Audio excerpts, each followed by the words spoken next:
Are we live? Okay, great. Let this place make you sick. Pledge of allegiance. Pledge allegiance to the flag of the United States of America and to the republic which it stands, one nation, under God, indivisible, with liberty and justice for all.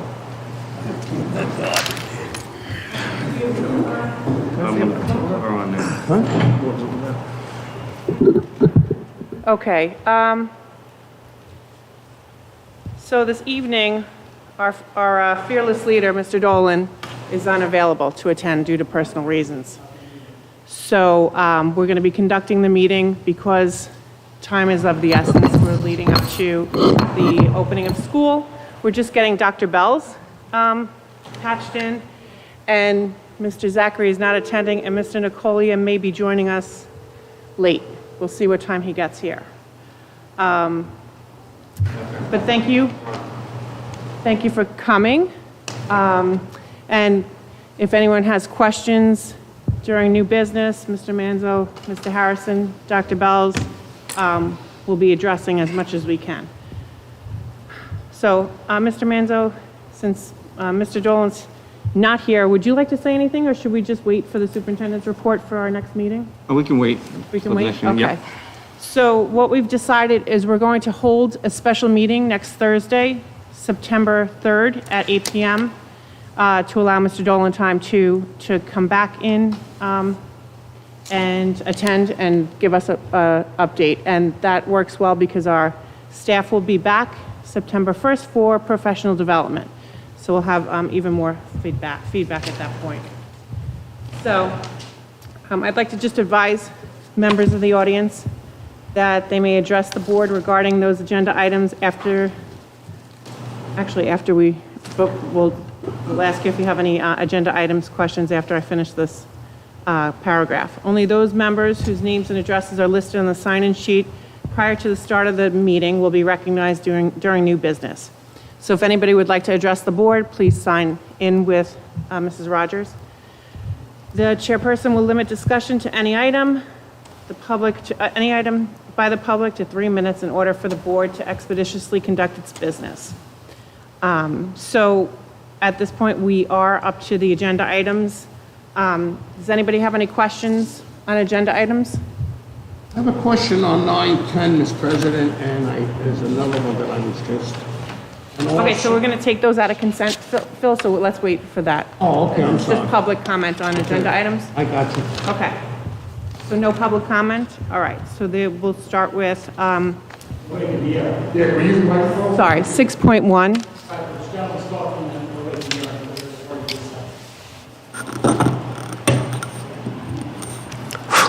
Okay. Thank you, Mr. Montori. Okay, employment agreement between the East Islip Union Free School District and Carol Feudy. Be it resolved that upon the recommendation of the superintendent of schools, the Board of Education approves the employment agreement with Carol Feudy effective September 1st, 2020 through June 30th, 2021. Can I get a motion? Motion. Second. Discussion? Just a question. How many grants is she working on at this time? We currently have about 6 active grants in the pipeline. Okay, thank you. Any further discussion? All in favor? Aye. Aye. Okay, secondary assistant principal appointment, James Nolan. Be it resolved that the Board of Education of the East Islip Union Free School District appoints James Nolan to the position of secondary, that should read interim, correct? Correct. Secondary interim assistant principal at the East Islip High School and East Islip Middle School, subject to his ability to obtain a waiver pursuant to Section 211 of the New York State Retirement and Social Security Law.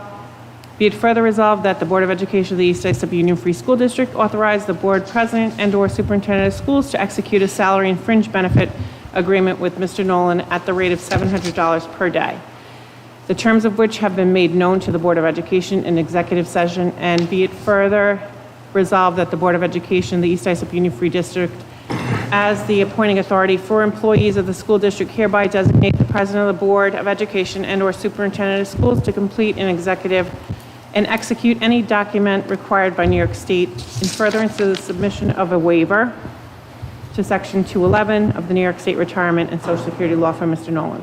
I get a motion? Motion. Second. Discussion? All in favor? Aye. Aye. Okay. On to personnel. The certified personnel, be it resolved upon the recommendation of the superintendent of schools, the Board of Education approves the resignations, terminations, leave of absence, position abolition, employment appointments, tenure appointments, and salary changes in accordance with applicable provisions of education law and civil service law as cited in the certified personnel attachments. I get a motion? Motion. Second. Discussion? I just have a question for the Assistant Superintendent of Personnel. How many unpaid leave of absences are we looking at for the future? I don't think she can hear you, Phil. Right now, we have 2. Go ahead, Lisa. Phil, tonight we're voting on 3. 1 non-certified and 2 certified, and then I believe our last meeting, we approved either 1 or 2. Dr. Bells, do you recall? Lisa having a hard time I don't think she hearing. can hear us, so. So you figure around 5 or 6? Yeah, so. Okay, thank you. Any other discussion? All in favor? Aye. Aye. Non-certified personnel? Be it resolved upon the recommendation of superintendent of schools, the Board of Education approves the resignations, terminations, leave of absence, position abolitions, employment appointments, tenure appointments, and salary changes in accordance with applicable provision of education law and civil service law as cited in the non-certified personnel attachment. Can I get a motion? Motion. Second. Discussion? Mr. Manzo, if you could just discuss the custodial aides. It's specified as district-wide, but are they going to be assigned a building? We have 6 custodial aides being appointed tonight. They will be assigned to different buildings. Okay, and is that adequate in your estimate? At this point, that's what we have currently, and we are going to evaluate moving forward, yes. Okay, terrific. Thank you. Any further discussion? No? All in favor? Aye. Okay, consent agenda items. Would you like anything removed, Mr. Montori, from the Jessica? consent agenda? From 9.1 to 9.19? Jessica? If I may, just want to take the opportunity to congratulate Janet Jones, principal of RCK, and Nick Bellotti, principal of Connecticut Elementary School, for being tenured this evening. Both Janet and Nicholas have been within the East Islip School District for several years. Nick has been with us for 24 years and Janet for 19. They've done an excellent job, both administrators.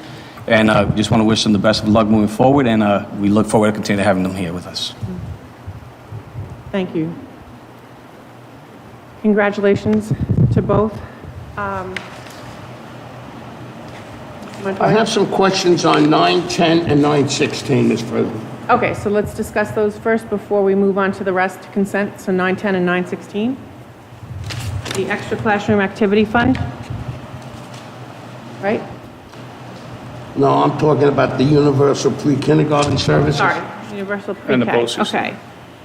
So, agenda item 9.10. Be it approved upon the recommendation of the superintendent of schools, the Board of Education approves the contract with the South Shore Children's Center Foundation for Early Childhood Education Incorporated for the 2021 Universal Pre-K service for 4-year-old students who reside in the East Islip School District, extended daycare service, and pre-K services for 3- and 4-year-olds.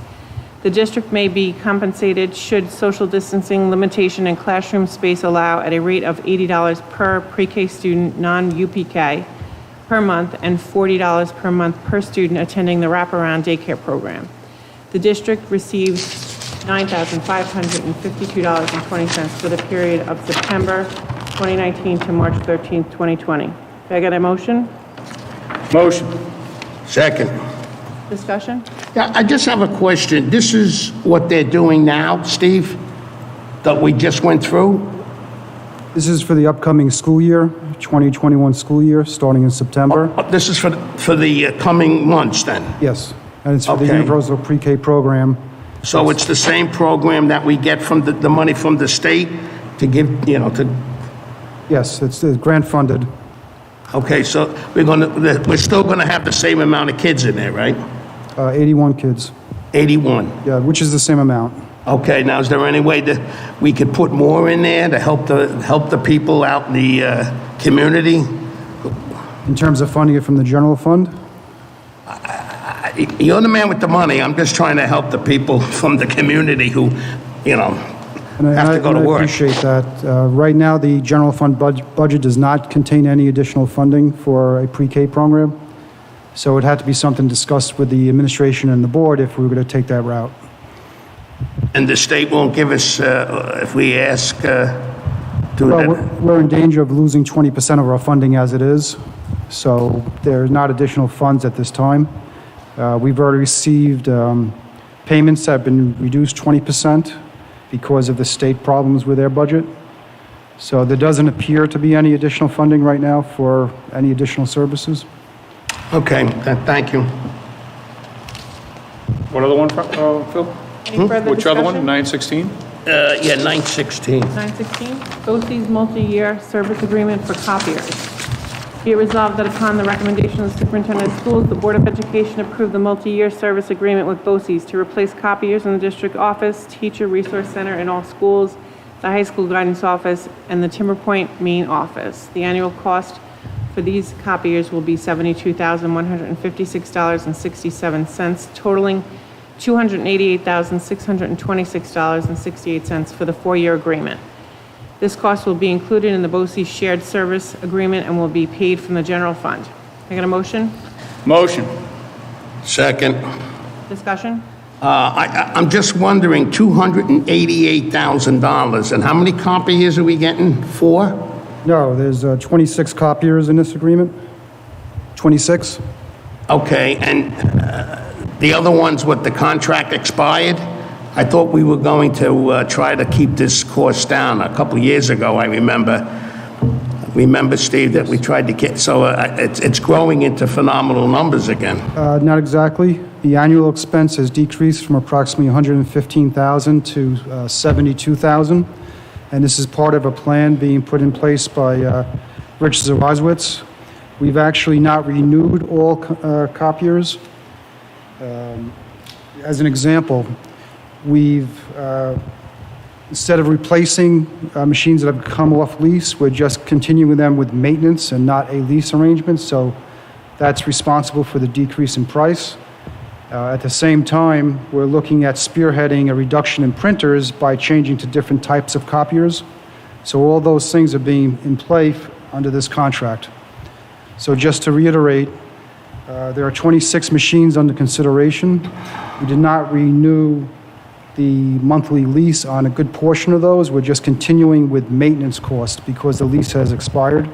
So that's responsible for the decrease in price from approximately $115,000 to $72,000 annually. And we're further looking at reducing the number of printers by the type of copiers we've chosen. So we did take the board's request seriously, and we've made some changes based upon their comments previously. Thank you. Further discussion? I second. All in favor? Aye. Thank you. Okay, so then for our consent agenda, items 9.1 to 9.9, 9.11 to 9.15, and 9.17 to 9.19. All in favor? Aye. Aye. So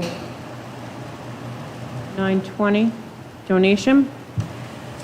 Be it resolved that upon the recommendation of the superintendent of schools, the Board of Education accepts a donation in the amount of $75,000 from the FTK Foundation to be used for the district-wide improvements with appropriate recognition for the generous donation to be displayed on the school district campus. The revenue code to be increased is 2705.000, and the appropriate budget code will be increased accordingly. Got a motion? Motion. Second. Discussion? All in favor? Aye. Aye. Aye. Thank you, FTK, for this generous donation. It's going to be used to promote the FTK logo and mission throughout the school district. I think we had an amount that FTK has donated over the years, which was astronomical, so we appreciate everything the FTK does. Okay, old business. Do we have any old business? I'd like to just talk about three things if I could. Yeah. All right, so first thing I wanted to discuss was I wanted to first thank everybody who's been working hard on creating a hybrid plan for the district. All right, we are legally bound to follow state guidelines, and as a result, we're legally bound to preserve the 6-foot social distancing rule. So our hands are tied with respect to a lot of what we would want to do as board members and as admin. So our personal beliefs and our personal goals are not something that we really can push because we can't do much about it, unfortunately. All right, and like I said last meeting, the guidelines that were handed down by the state are more restrictive than the CDC guidelines. If we were to follow CDC's guidelines, we'd have more of an ability to get more kids in the building, but we can't. So, and I'm a firm believer in getting all the kids back. There are risks to reopening, obviously, but they have to be weighed against the risks of not reopening. And there's a lot of unseen damage to children by not being home, not being in school. Like I've been on the board for 6 years, and every time we have a meeting, we talk about student safety. If there's a tragedy in town, people get up at the podium and they say, what are we going to do about suicide prevention, God forbid, or what are we going to do about drug prevention? And we've done everything we could here to make the place a safer place. And the hybrid is less safe than having kids here full. So I personally have an issue with it, and it's hard for me to deal with because I can't do anything about it. We're stuck in this situation right now, the 6-foot rule. So I'm concerned about the safety of students outside the school building when we're not in class. So that's that end. I just want to be clear because there was some confusion last week. The other thing that I wanted to talk about was this move towards live streaming classrooms. I'm not a proponent of it. I think that it sounds wonderful, but in the end, it's not a good situation for students. Schools are not about receiving information. Schools are about, teaching is the result, teaching is about getting information, not giving information. When we were kids, well, when I was a kid, not many of you, but when I was a kid, that's what the teacher did. They gave us information. That's not how it is anymore. We can look anything up on our phone now.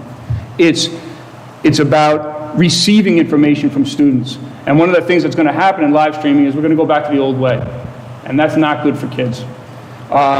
Teaching is the result of learning. As a teacher, you're looking at what the kid is getting or not understanding or thinking about, and you're reacting to that student. And then at the end of the day, you reflect on what your classes did, and then you're trying to be better the next day. So live streaming, I know it sounds good. I just am not a proponent of it.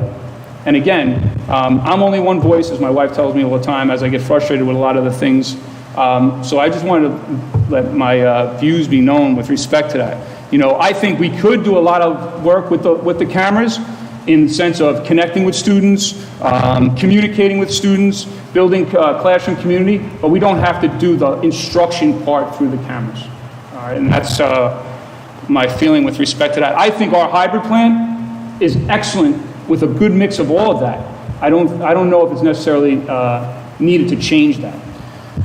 And the last thing I wanted to say is, you know, there's always this discussion about, like, we have a great community here. We're all trying very, very hard for kids. That's what I love about this place. It's like we think about every kid all the time. And one of the things that we got to get away from, I think, is when things go bad, the first target is the teachers union. And our experience has been through this entire thing since March that there's a rumor out there that the teachers union is somehow standing in the way. It cannot be further from the truth. The teachers are working for the betterment of your children. I've never had a discussion with the union. We disagree on tons of stuff, but not when it comes to the kids.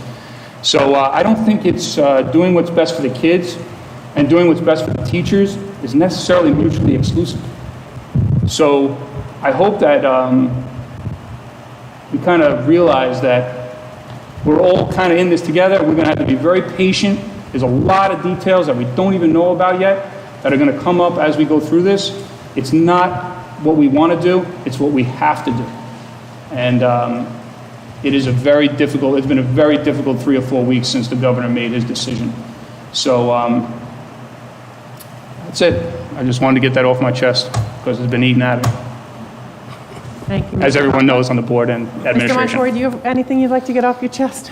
Well, Mr. Manzo, are we going to have another food program like we had when school closed down? Are we thinking of doing the food program again this year? The district will be prepared to serve lunches for those students who are remote. They can come to the school. This is free, paid, or reduced lunch students. They'll be able to come to the school district and pick up a breakfast and lunch. Like they did last year, a couple months ago? Very similar.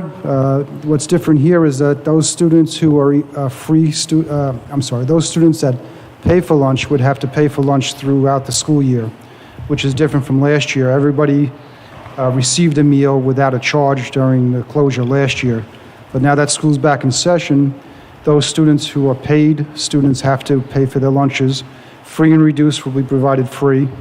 And we're still working out some of the details. It's could be pickup points at each one of the schools or at a main location. We haven't yet finalized that, but yes. Okay, thank you very much. And did you receive a bulk of the responses that were sent out to parents for the free and reduced meals? You don't like it? For applications Yes. for the upcoming school year? Yes. Well, all students who were previously free or reduced are rolled over into the next year with a 30-day grace period. So currently, right now, social workers are receiving the applications and putting them into the system, and those who haven't yet responded can still respond, but there'll be a 30-day grace period going into the 2021 school year. Okay, thank you. Any other old business? I just want to ask Mr. Manzo if you could clarify why the individual school plans have not been published yet, and if we have the set times, and what are the dynamics for the set times for the high school and middle school? At this point, we are still exploring some changes that we've been discussing. For example, like the live stream, like Mr. Karplik had indicated, versus the hybrid plan. We still have some minor details that need to be worked out, but are very important details, such as the time, like you said, transportation arrangements, etc. So we are hoping to have those plans up, hopefully by the end of the day tomorrow, once those details are worked out. Okay, so, and then we'll push that out to the parents? That- They'll get an email or a That'll be pushed robocall or out. something? That'll be put Okay. on the website, and we'll send it out through either Parent Square, email, and/or Connect That Call. Okay, and then I realize the 31st, the freshmen will be getting their schedule. Will the rest of the upper grades get their schedules at that point? At this point, we're still balancing schedules to ensure that we are not overloading any class based on the cohort. So that may take a little bit more time, but we're trying to get those out no later than September 2nd. Okay, and at our meeting for next week, if you could provide us with the number of students or families that elected to go full virtual for the first half of the year. Yes, that deadline for that is tomorrow, so I'll have a better idea Great. next week. All right, any other old business? No? Okay, new business. Gentlemen? I just have one question. Steve, the security of all the entrances to the school is up and ready to be operated? From what I understand, we're very close to completion. I haven't been in the district for a couple of weeks, so I have to get an update on the status for you. Well, this has been going on for over a year now. They should, hopefully, even though we're into this situation, that security has to be up and running. because we're still going to have kids in the building Agreed. and staff. So could you please make an effort to see if we can get that done before opening day? Thank you. Okay, the other new business, Mr. Manzo, did you want to discuss the Suffolk County Community College Early College Program? Sure. So we've been able to secure a partnership with Suffolk Community College Early College Program, where it's going to allow our juniors and seniors to participate in a program where they can earn college credit through Suffolk Community College at the cost of $57 per credit. We are trying to get some students enrolled for this fall, although we're a little bit behind the eight ball because courses begin September 2nd, but we're still trying to make that happen. If not, it'll be available for them in the spring and again in the summer semester. So we're hoping for a successful program and trying to make sure our students take advantage of that program. Great. Thank you. Any other new business? No? Public comments? Marie, do we have any public comment? Yeah?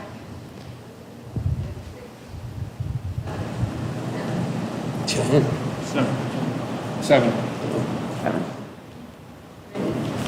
Yes. Yes. Thank you.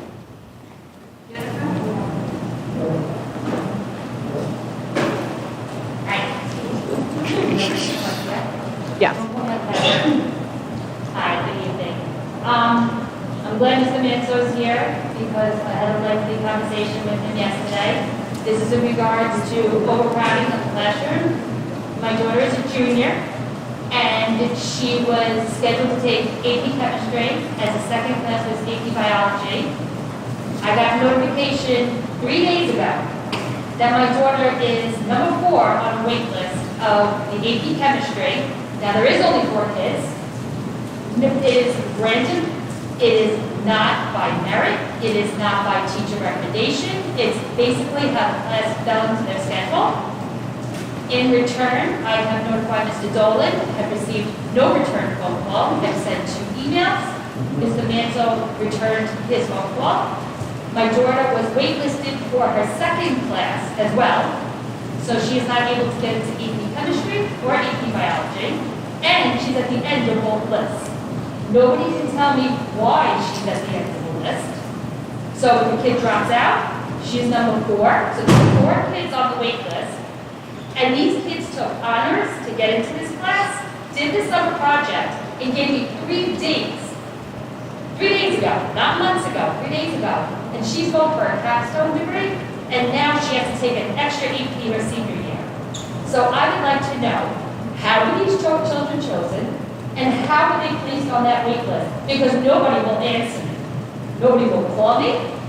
I basically get, you're not going to like what I want to hear, and that's exactly what you told me. So I'd like to know, my daughter deserves the right to get the same education as every child in this school district. So what are you going to do about it? If I could just address the first part of your frustration. Mr. Dolan has a personal circumstance, which is why he didn't get back to you. He is probably the most attentive superintendent we've had in the past 15 years. So I apologize for that, but sometimes there are circumstances beyond our control. Again, I've had 4 children go through this school, and I think your daughter knows my daughter. And yes, so I understand your frustration, I really do. And when the kids can't get their first choice or second choice, but a board, actually before I was on the board, so this is my 6th year, made the decision, actually it might have been my 1st year, that the kids are not going to get their first choice or second choice. They're supposed to have 3 elective choices, or, so I think, if I'm not mistaken, the AP courses are considered electives. So, you know, she's getting the New York State education. So, I mean, I just wanted to clear that up. She's absolutely getting it, and I understand, I really do, I understand your frustration. To be the last So. child on both lists. But as you said, your daughter is a junior, so I'll let Mr. Manzo address the rest of it, but I hear your frustration, and because we have caps to the upper levels, certain cap, I think the APs are 28. Mr. 29. Popov, do you know? 29. 29 students in it, and labs are, they're based on how many kids can fit in a lab. and now we're doing a hybrid, so there's going to be a lot of frustration. So Only 4 children that were waitlisted, only 4. I appreciate that. So that means there were 33 students that wanted AP Chemistry.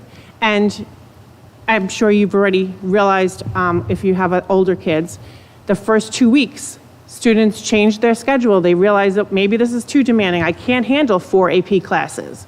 So that's why they make the wait list. So I mean, don't know how they placed these children Okay. on the wait list. Why would she be on the end of both wait lists? So how is that chosen? From my understanding, they were selected randomly by the computer as they are scheduled. They are conflicted out in that particular order. I'm asking for the wait list. The computer didn't pick the wait list. That came from the director of the science department. So how did she end up on the end of both of them? I'm going to have to get back to you on that because I didn't select the wait list. That's one thing that hasn't been answered. All I want to know is, what do they base it on that my child is number 6 on the biology list and number 4 on the chemistry list? Why is she on the end of both? actually, you make a very good point. And with all things being equal, I would hope that maybe we could review the policy and have a lottery system if a position opens up, rather than say your number 5 or 6 on the wait list. Mrs. But Carney, we need to have we did that. have that conversation today with the director of guidance. Okay, great. We started that conversation this morning. Okay, so this is all, the master schedule is complicated beyond my pay scale. So they do it, and it's computerized, so I do appreciate that you came to talk, and I did get your email. I apologize, I haven't been able to, I also work during the day. So, but I appreciate your frustration, and I'm happy to have a conversation with you. I can give you my cell phone number. I'll email you back tomorrow. Okay? Hello, everyone.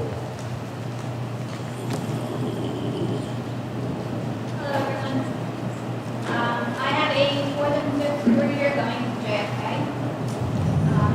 I'm not an educator, I'm an attorney, and I understand that until people know changes to rules, you guys can't do much with dealing with people. So I'm going to go there because I am disappointed that we still don't have a final plan. I don't know what supplies my kids need. I have no idea when we get teacher assignments. I don't know what their day is going to look like. I don't know what their classroom is going to look like. And I'm a working mom, and I need to plan, and I can't. And I don't know how much longer we're supposed to wait. But that being said, I have 4 questions.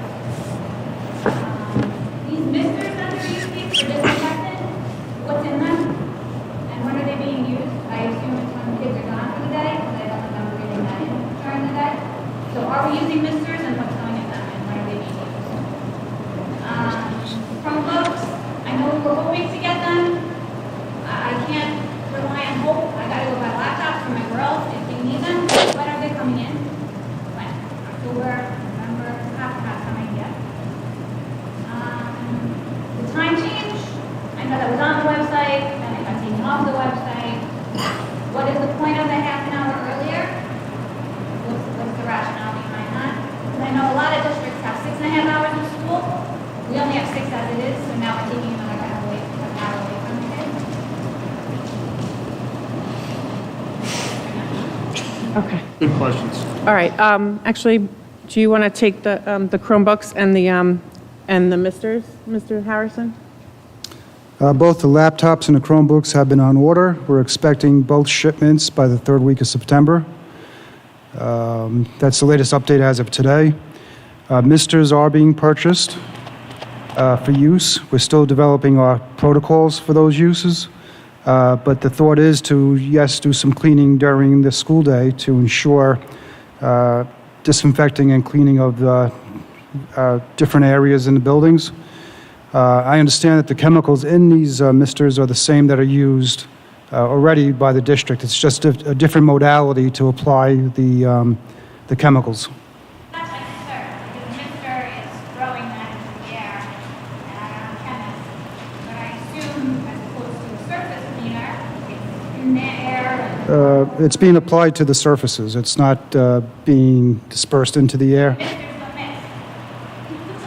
If it's like Windex, I think it's talking about how it's being applied. onto the surface. So rather than on a rag, it's spraying. Like if you've seen the railroad, how they have those foggers in the railroad to surface clean, so they don't have to wipe every single surface. So it goes in the air and it's Yeah, on the surface. but it's Well, adhering. I think it's applied more directly than in the air. I think it's directed towards the surfaces that are being cleaned. Someone will tell us about that. Sorry? Someone will give us more detail about when they're gonna do that, when the kids are at home. Yeah, as the plan comes together, we can provide more details. I have brought up a suggestion tonight that we bring in a special company to give us a solid cleaning for the protection of the children and the teachers. We're working on a few things, okay? So it takes... There's, I think, like, you know, the fan that blows water at Adventureland, you know, like, that's gonna be a mister. I don't really want my kid getting misted. Okay, the time change, half an hour, why? The extra half hour was going to be allotted so that teachers are able to address students while they're on remote status and those students that are virtual. However, like I shared earlier, there are some things that we're still trying to work out. So that time, that's why it was pulled down, because it has not been confirmed yet. Alright, so they're only getting 2 in-person days currently, unless October we can do that extra. Right. Now we're taking a half an hour away from in-person. Right, the plan is to maybe take away 2 half-an-hour segments where they could be learning in school. So that we can address the kids that are not in school. They can address the remote students and address questions, address areas that may need extra help in, correct? What if we don't want that? But to address the entire class, not just a particular student. I'm not sure what do you mean if you don't want that. So the kids are leaving the building, you're saying, currently half an hour. So how do we address all the kids if they're standing outside the bench? So again, there's areas that we still have to work out. That's why it was pulled down again. Yes. And when they tell you mid-September, they're like serious mid-September for Chromebooks, or they're just, We can only ask the question and go with the answer we've been provided. So our hope is that they're here by the, I think I may have said the 3rd week of September. So we're hoping. We did what we could on our end. We've ordered the equipment, keeping in mind that we're going from very little student support in that area with technology to providing everyone with a device. So it's quite an accomplishment for a student body of 3,400 kids in a short period of time. If we don't have them, the loaners will be, I do apologize for not mentioning that earlier. Thanks for bringing it to my attention, but we'll try to supplement where we can on the loaner program like we did last year, where it's needed. Yeah, so the K-5 population will be getting Chromebooks and carrying cases, but the children will need some kind of headphones or earbuds. And if you have 2 children, but your home only has 1 device, before the devices are handed out, you can contact your building principal, and we have loaners. We have a couple of Chromebook carts that we can distribute, which is what we did to some of the students in the spring that didn't have the technology. Okay, so if you need 2, then that's what you have to, I understand. So, and I just want one other thing. We all understand your frustration about like not knowing the details, but again, this is just like you opened with. This was, we were told, hey, we're going to let you know in August what we're going to do. And then he dropped it on us, and we had no idea. We had to scramble just to get a plan together.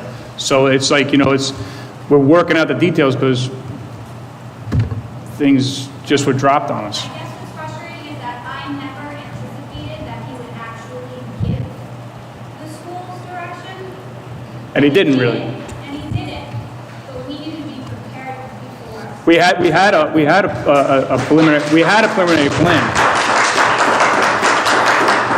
a preliminary plan, but that preliminary plan, we had 3 plans. we had 3 plans, exactly. We've had We're plans, required to have but 3 plans. when he dumps it on us at the last minute, it's just hard to work out all the details. Like I said earlier today, it's like we're opening up a whole new school.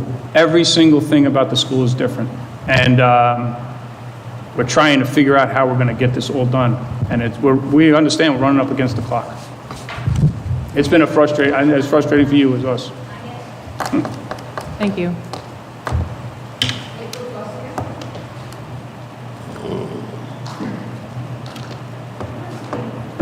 Thank you guys for everything you're doing. I'm a little nervous and worked out. I have a couple statements I just want to make as a mom, and then a couple of questions. I just want to point out like, the lack of parents that are here tonight. I don't want any of you to mistake that for a lack of interest. That is, you should be aware that the people are home with their kids. And this is going to be the same problem that we're going to have when schools are open and our kids are home, and we either need to be with them or we need to be at work. And that's what this is representation of. This is how difficult it is. When parents are upset and parents are frustrated, and we still can't even come in to do that hours. We've got a very frustrating situation, and we're trying to decide at this point whether we need to pay our bills or get our kids educated, and it's really unacceptable. And I appreciate everything you said, and I'm all for everything you said, except the last bit where you said that you were one voice. And we need our communities, we need our school boards, our parents here, our parents at home on Facebook, our teachers, our superintendents. We should be fighting. We should be emailing home. We should be emailing our elected leaders. We should be fighting for our kids every day. Because our kids that we want in school should be in school. And sure, you by yourself with one email may not get the attention of everybody, but every parent and educator on Long Island in New York can make a difference. I'm emailing him all the time. I think he's annoyed. At home, he's in his pajamas at home waiting for my email.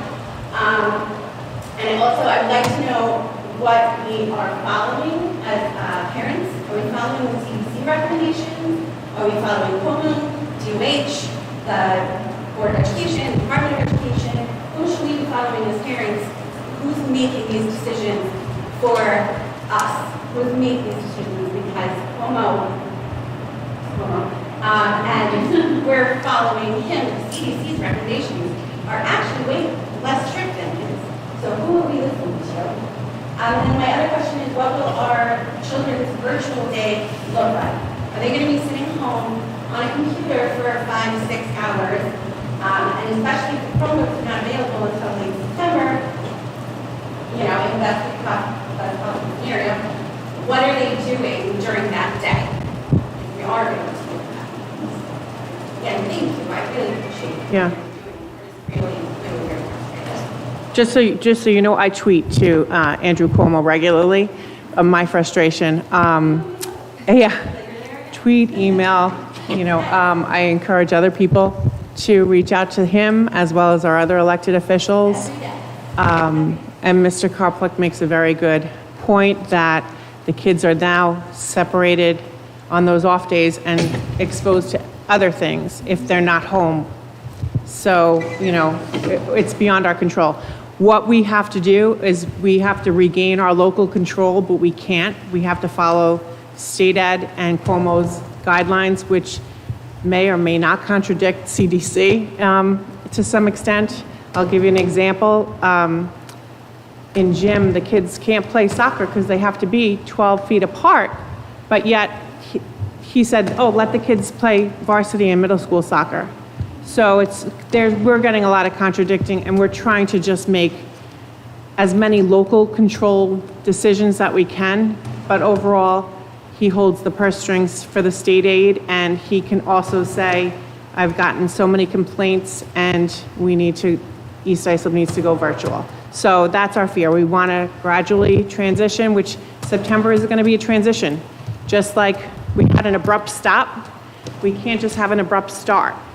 And this transition that we're going to go through will affect our whole community. I think that's what my question really is what does that transition look like? Who are we following for the advice of that transition? And how hard are we pushing for the transition that we want? Or are we just taking it as it comes downhill and then just being frustrated at people that are in the same position that we're in and can't do anything about it? So what does that transition look like? Are we just sitting up, waiting?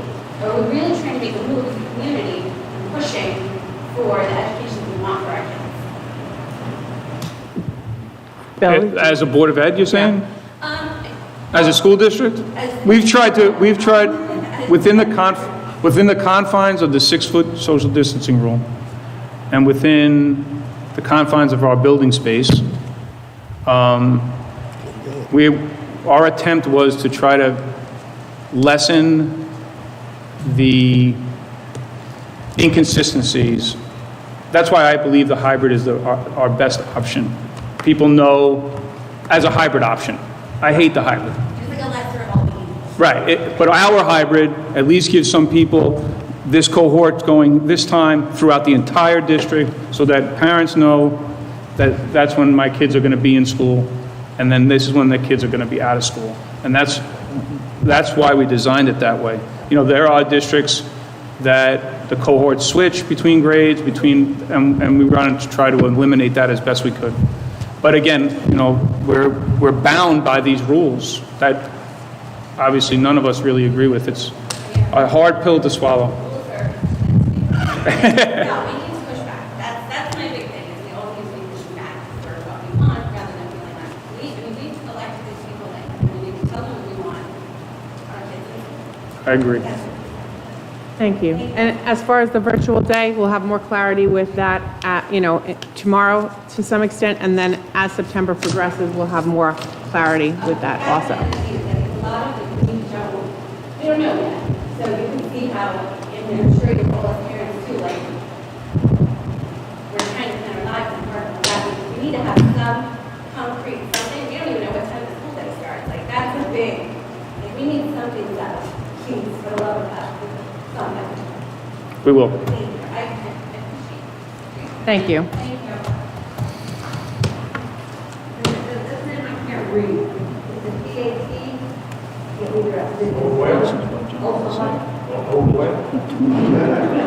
Yeah, I think English teachers need not take it. Because he does this. I think my teacher voice, I don't like to work. I just want to actually read you guys something before I go negative. I think I go positive. So, Can you make it a sandwich, a positive, a negative, and a positive? here it goes. So this is the meme that I saw today. The meme says, let's give this school year the opportunity to be awesome. Don't throw a label or judgment on it before it begins. It may just surprise us in a big, beautiful way. So I'm hoping, as a parent of a 7th grader, 10th grader coming up, I'm hoping for the best. I'm devastated for the kids that are in elementary school. I really am. I mean, I don't understand how that works. Now, as someone that 6 years ago, my district, when we adopted Google, I was one of the, I'm a dean, so I'm a quasi-administrator in my district. I was one of the people who went in, 5 of us, into Google's offices in the city, trained with Google, who was there, big proponent of Google. In saying that, I also know the fact, when you guys get the Chromebooks in, September something, you don't just hand out Chromebooks. The technology it takes to load in the Islip system into there for your firewalls and other programs that are Islip based takes a while. It takes a team of technology. It's not 1 or 2 people. And I can tell you that in my district, it took about 2 months to load all the computers when we went from, we started 7th grade through the high school. Oh no, not just high school, 2 months for the high school alone to load the computers. You just don't get a Chromebook and say, here, turn it on, and it goes. So that's number 1. Number 2, I have no Wi-Fi in this building, and I know this isn't one of your school buildings, but I've been in all your other school buildings. And Wi-Fi is not a thing in your district. And I can tell you, in my district, when we would talk about streaming live, we talked about that. And the exact thing, the exact problem about streaming live was, we don't have the bandwidth. Even though we had a small voice before you guys did, we updated all of our things, we had Wi-Fi everywhere. And when we have every kid in a high school on just Wi-Fi, not streaming, different. We use almost every inch of our technology. So my district can't do it. And I sent Dolan a message about this, saying, please God, I don't know who your person is, but you need to look into this quick. Okay, I'm on the clock, so I've got two other things. So honestly, I don't think October is going to be live.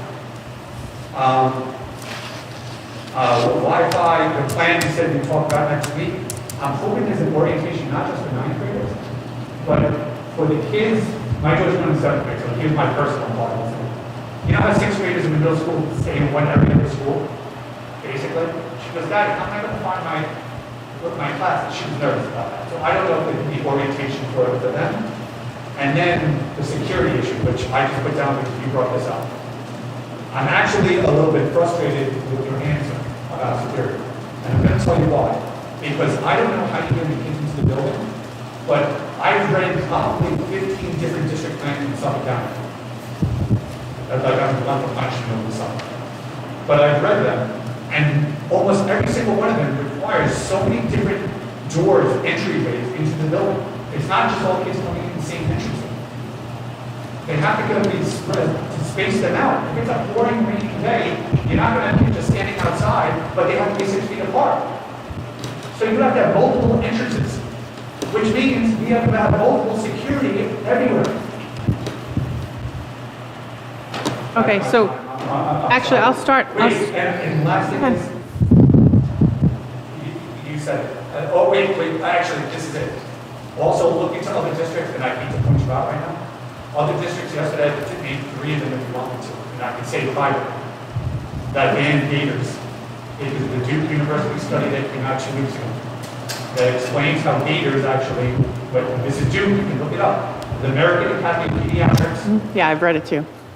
Yeah. And so, like, a lot of districts have gone from a lot of basic masks being 6 feet away.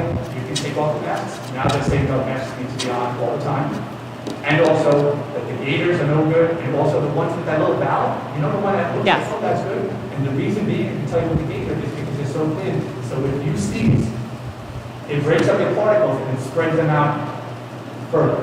And that's not made at Duke University and the American Academy of Pediatrics. So yesterday, 3 other districts changed their policy so that the parents know coming in, you can't have the gators, you can't have the ones with it has to be a regular mask that covers from the chin up to the nose. Be very specific in your details to parents about what the kids need to wear. Because if you're not, and I'm scared in my district, being a dean, I said, you better spell it out, because I know parents are going to come right back at me about, well, look, you didn't say this, you didn't do this. Please be very specific in your instructions and clarify your instructions to parents. Thank you guys for what you're doing. This is not going to be a great year, but I hope what that means that I wrote, or that I didn't write, that I read. I'm hoping for the best of the worst situation. That's all we can do. And no district has a perfect plan. There is no perfect plan. Because we're making it up as we go. And let's hope that we can continue this and move forward. And thank you guys. That's all I'm saying. Thank you for addressing us. As far as bandwidth, I think the board and the community would actually feel a little more informed if we invite Rich Z to the next board meeting if he's available. So if we could do that, that could address the bandwidth with It's a great idea. the IT team that we have to format the Chromebooks and laptops and any other concerns. For the orientation for every grade, I just think that's a lot because we're doing half the amount of kids. So there'll still be the same amount of staff in the hallways with half the amount of kids, and the kids need to advocate for themselves on, I don't know where this class is. So, I mean, if we coach up our kids, but if you want to say something, I know we're going to have the plans for each building, right? The building principals are recording videos on how to enter, exit, the different locations, cafeterias, et cetera, just to give the students somewhat of an introduction for the fall. Beyond that, at this point, that's where we are, and the written plan is going to have key indicators for entry points, exit points, et cetera. Yeah, as the entry points for security reasons are going to be spelled out by the building principal. And then as far as the masks, that actually we haven't really discussed a mask, but I know Mr. Harrison has ordered a lot of masks to hand out to kids that come to school without them, although I can't imagine them getting on the bus without a mask. But if they get dropped off or these things, they rip or break during the day, we're going to have to supply them, just like an employer has to supply them for their employees, and you have purchased a lot of masks and PPEs. But we definitely will, Mr. Manzo, if you can include that in the next district-wide, if we have any concerns, but I have read that Gator thing as Can well. we have the security director at the next exec session? Do you want you'd like the security director there too? Yes, because I have some other questions I'd like to ask him so that we have answers. Okay, Thank you. great. Marie, is there anyone else? It's gonna hate me.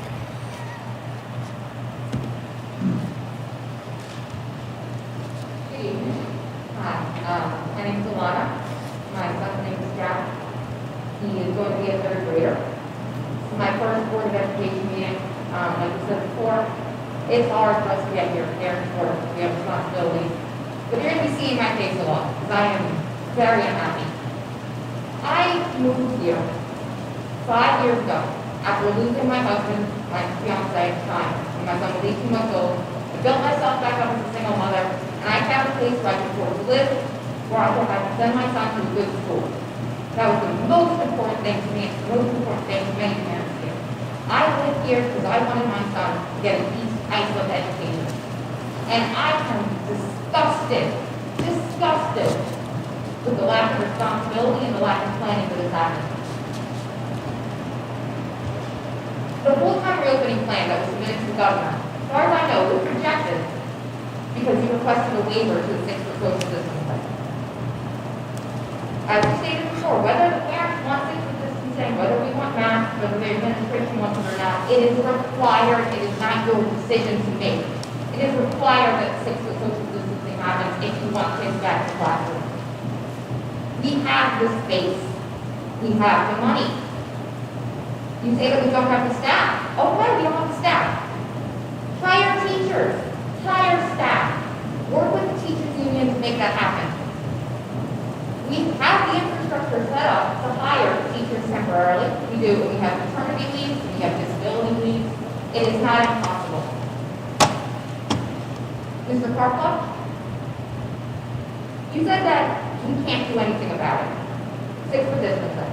Now, I'll give you the benefit of the doubt and say that I'll say that you mean we can't do anything about this order. Not that we can't do anything to meet this challenge. Because if you're saying we can't do anything to meet this 6-foot challenge, then you should resign your seat.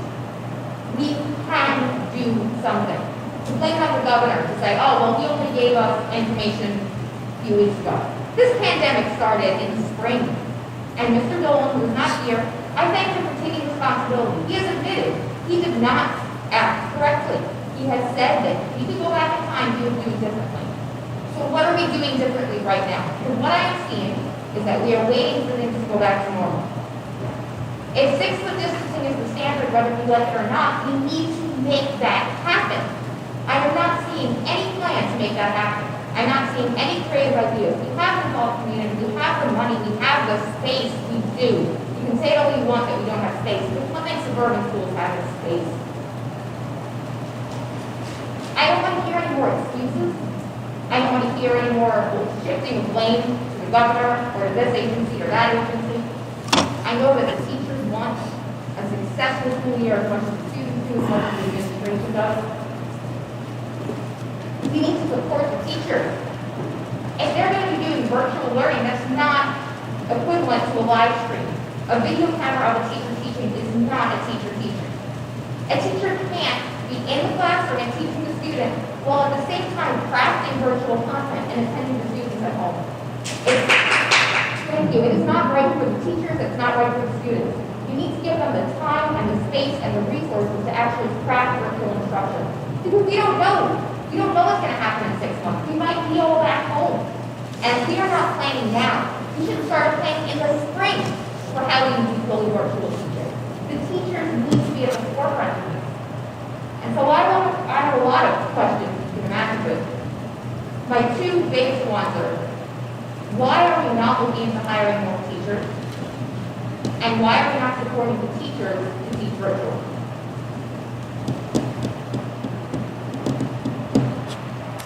Okay, we made the decision that in order to scale back the classes to 50%, we would be utilizing every inch of the buildings. So the kids would not get cafeteria, lunch, they would not be able to go to gym, they would not be able to have music. We would be using all of the spaces. We also have to incorporate the special services for the special education students that require the special areas and the ventilation. And it's not just how do we scatter our, what did you say, your son is JFK? Or, no? So our elementary, we can't just scatter our elementary students and arbitrarily hire someone that can overlook 10 or 12.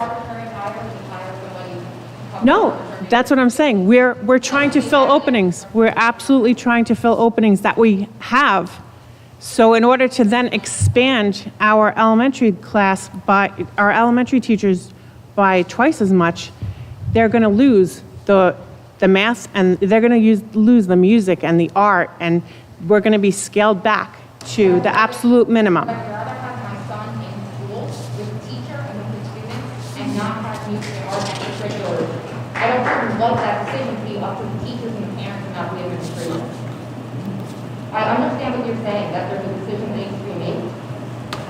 needs to be made about what our priorities are, and I think everybody, whether you agree on math, distance, whatever, we can all agree that the priority is to get our children back in school. So to say that we can't do 6 foot distancing because we require every inch of space, I say we can because we have that space. And then that child will not be moving for 90 or 95% of the day except to use the bathroom. In front of a computer. If he is home sitting in front of a computer in 2 to 3 virtual days, he is at home sitting in front of a computer. What prevents a child from getting up and stretching? What prevents 2 to 3 kids from getting up, walking in a circle around the room? Again, I mean, I can't give you answers that you want. We're just, There's no plan to hire more teachers, there's no plan to reduce class size. at this point, no. So if we continue with this 6 foot social distancing, we will never have kids back in the classroom. That's what you're telling me. No, that's not what I'm telling you.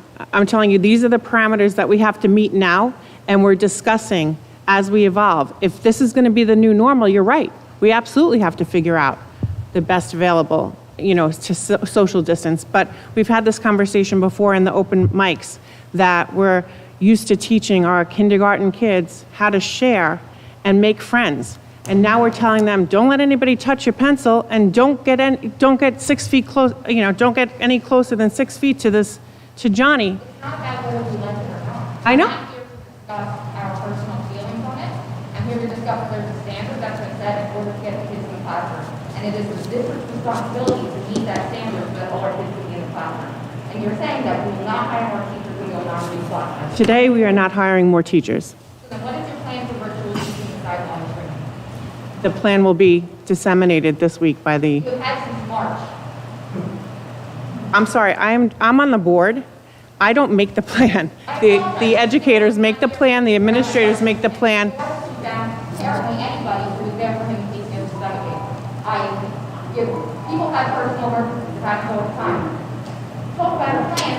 If the CEO of the company is out, they have somebody who can take that information or somebody who represents them. Right, and Mr. Dolan has a terrific team in his administration. So I take exception to the fact that we don't have a plan. We had to come up with 3 plans, and as we answer every question that arises, sometimes we have to get legal advice, sometimes we have to get the health department's advice. So that's the thing. We're trying to answer that's what we're discussing. Virtual learning, besides writing on a piece of paper, virtual learning. What was the plan? We explored multiple virtual learning platforms, and we decided we wanted the East Islip students in East Islip, rather than giving them the minimal education through BOCES on their virtual platform, which was exorbitant. And if we do have to hire more teachers, then that's the way we're going to go. We want to keep kids in East Islip for the East Islip educational experience. So we are going to hire. We're going to have that conversation as things develop. Okay, so I have a lot more questions, so I will leave, because I know I've gone over my time. So just to reiterate, we have no plans to hire more teachers unless we do. We have enough space, but we don't want to use it because like kids won't be able to move or play the violin. And our virtual plan is that we don't want to do both. Thank you very much.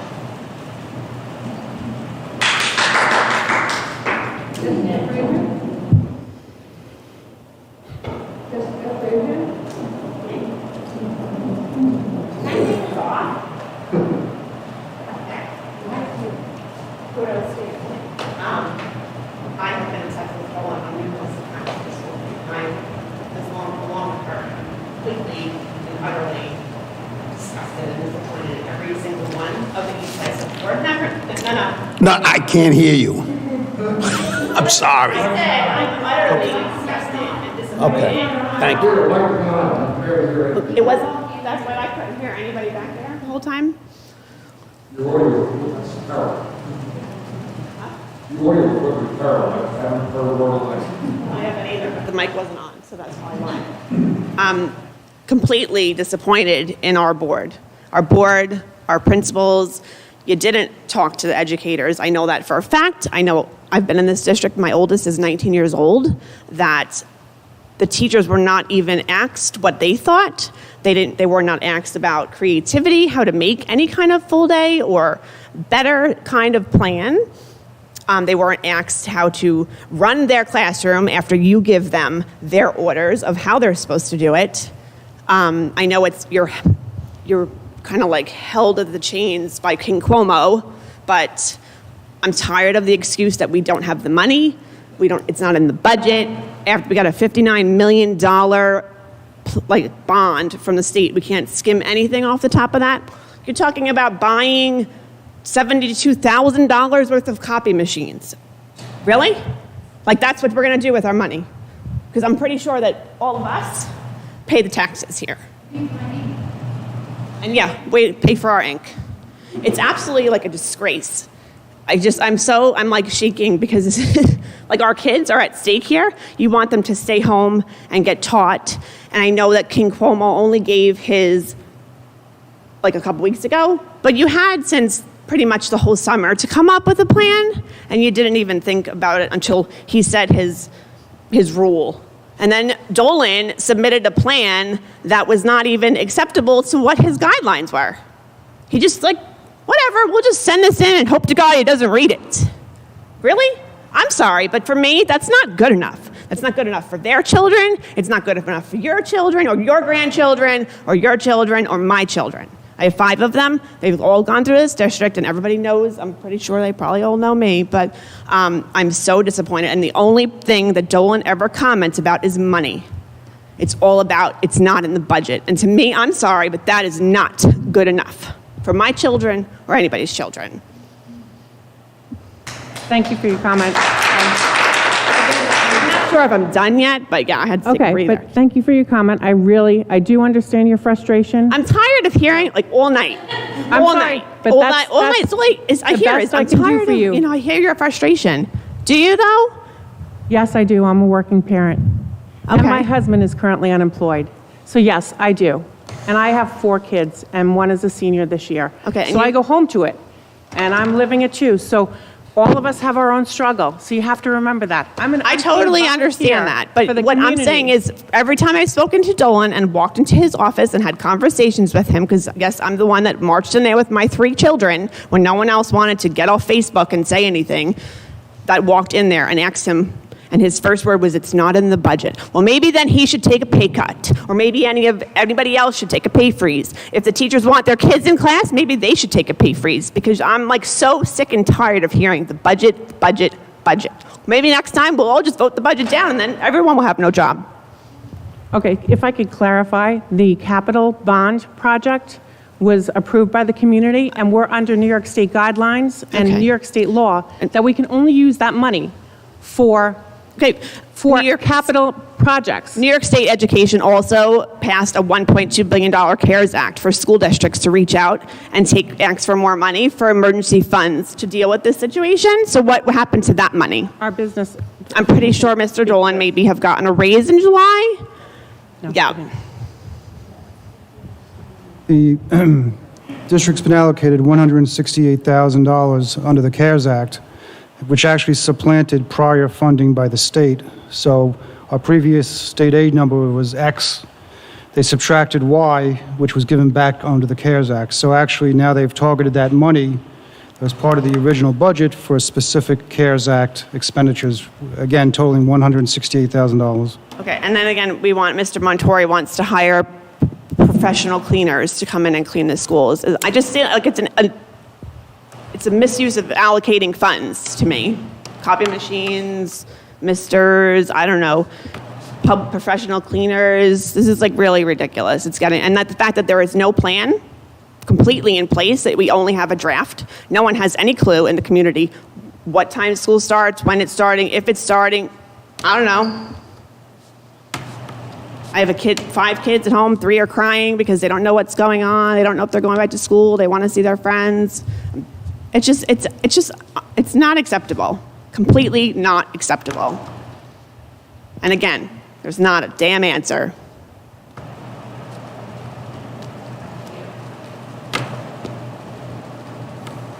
Katie?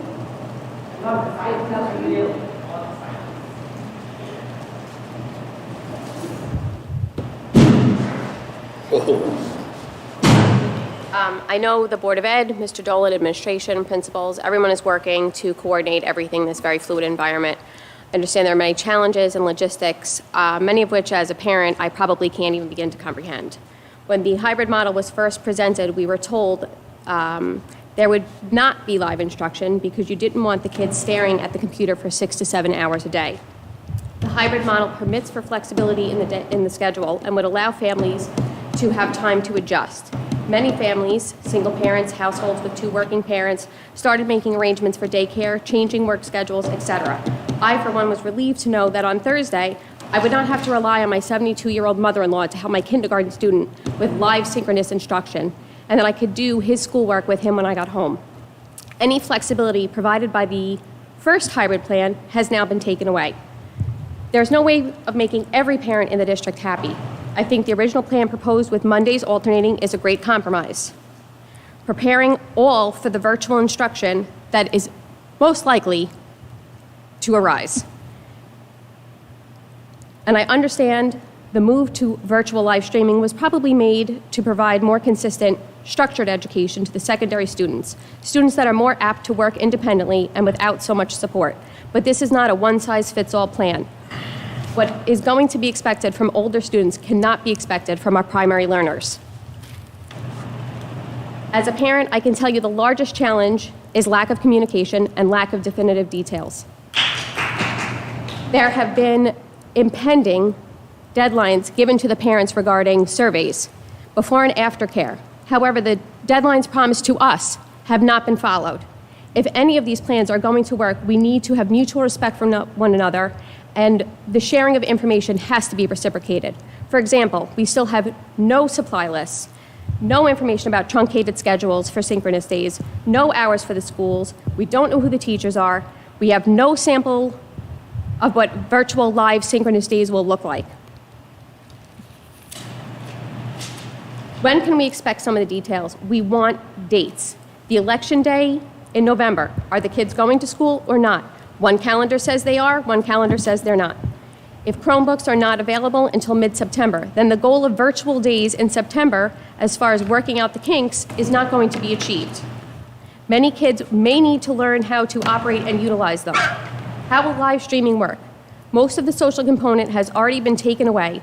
Now teachers will not be able to walk around the classrooms. I, for one, am not comfortable with my son being on live instruction.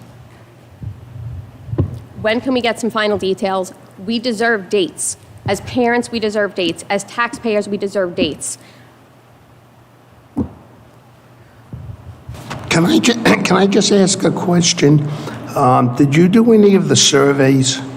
I did. You did? I did. Did it help you at all? No. No.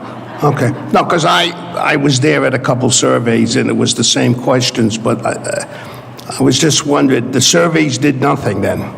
No. As a matter of fact, the first survey, or the second survey, I'm sorry, where the first question was which which plan would you most likely choose? I left it blank. You know why? I had no details to make this decision. That's like, oh, do I want to buy this house? I don't know. I've never seen it before.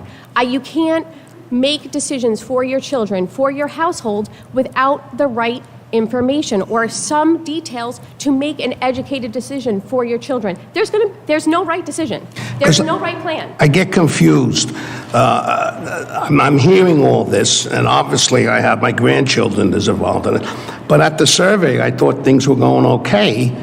I wish I would have heard this before the surveys. I was sitting there, and the questions came in, and the superintendent answered the questions. So I wrote But down apparently, I think we're talking about two different things. two different things, You're talking about the question and answer with John.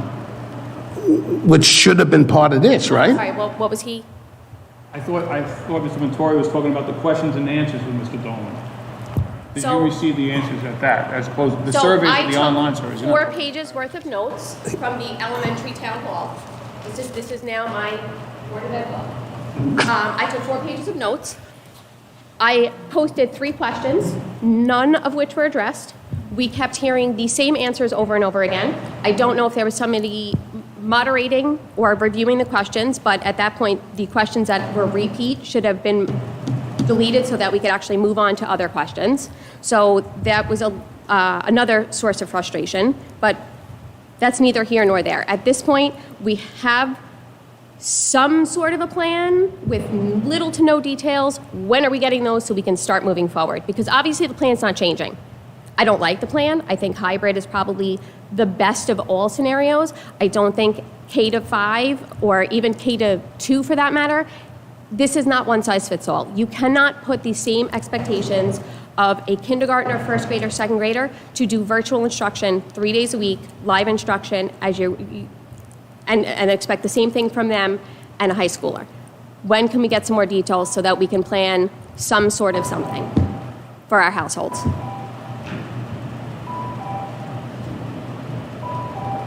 The expectation is that the plans will be posted tomorrow evening with some type of detail that will be able to help the families. The expectations set forth in the elementary town hall was that we were going to get information by Monday. Then we were told it's going to come out on the 24th, the 20th. I just feel like we keep getting dates, and I understand, trust me, I work in a hospital, I see it every day. It's an ever-changing environment.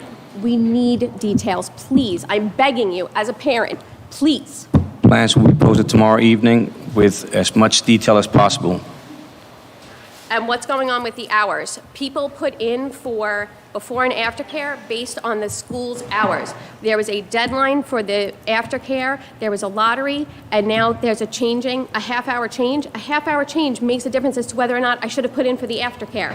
Is the lottery going to be redone? Are there going to be more numbers? Was the fact that the kids are going half day, was that taken into consideration where cohort 1 put in one bucket, was cohort 2 put in another bucket? That will also be finalized tomorrow. Thank you.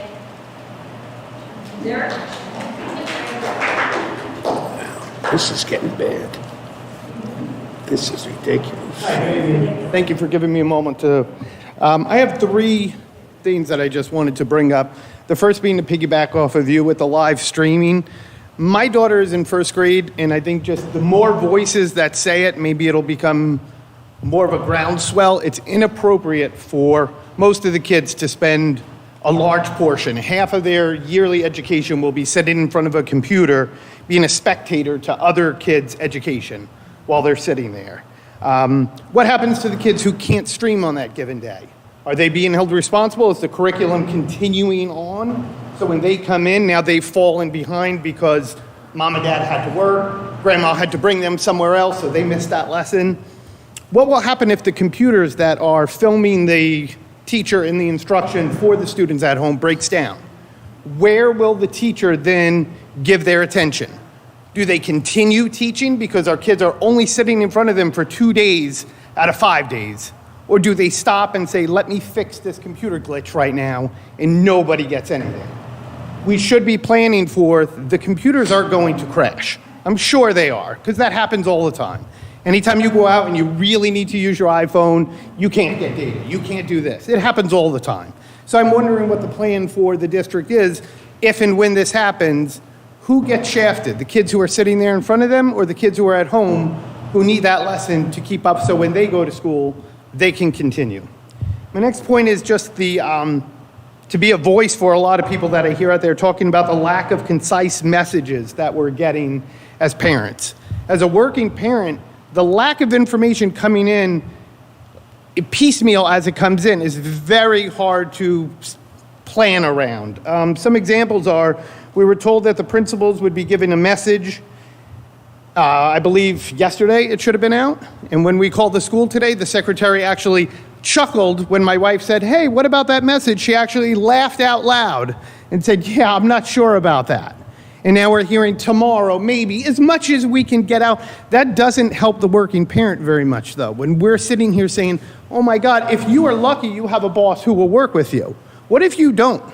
What if you have a business that's already struggling and says, listen, I just can't keep working with you because it's really impacting me?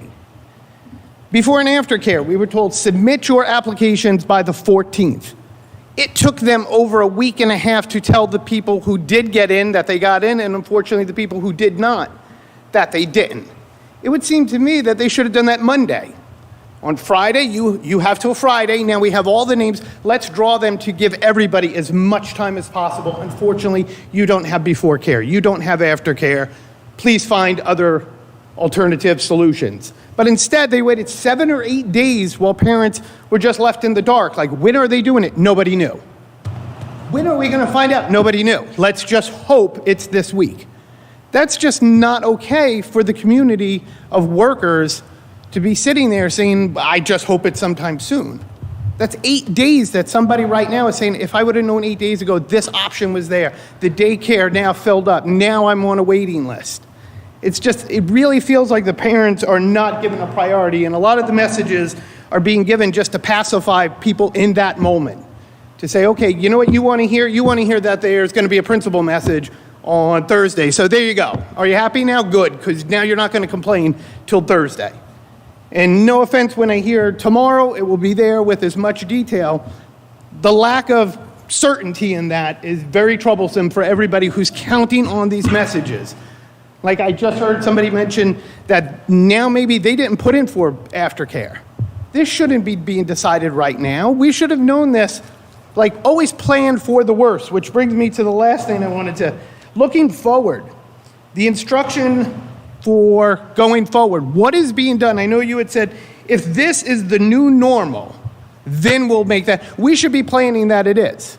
If we plan, you know what if this is going on next year? Are you going to say, yeah, you know what, had we planned last year? Yeah, now we're realizing this is the new normal, but it's too late to do anything. We should be planning now.